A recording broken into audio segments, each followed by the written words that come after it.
এটাই আমাদের আহলে সুন্নাত ওয়াল জামাতের পাওয়ার। শত বাধা, শত এত কিছু, এত বিরোধিতার পরেও, এত গুজবের পরেও আলহামদুলিল্লাহ ঢাকার জমিনে আমাদের আহলে সুন্নাত ওয়াল জামাতের সকল আকাবিরগণ, সকল ধর্মপ্রাণ মুসলমান একসাথে গিয়ে মুসলিম ফিলিস্তিনের পক্ষে প্রতিবাদের মিছিলে সামিল হয়েছে।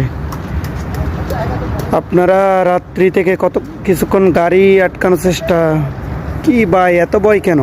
কতক্ষণ অনুমতি না দেওয়ার পর, কতক্ষণ তাদেরকে অনুমতি দিচ্ছেন না, সরহদ্দে উদ্যানে করতে পারবেন না ভাই। ঢাকার জমিনে নামলে হবে, ঢাকার জমিনে। আলহামদুলিল্লাহ, আলহামদুলিল্লাহ। নারায়ে তাকবীরের সাথে, নারায়ে রিসালাতের স্লোগানের সাথে মুখরিত হবে আজকে ঢাকার ময়দান।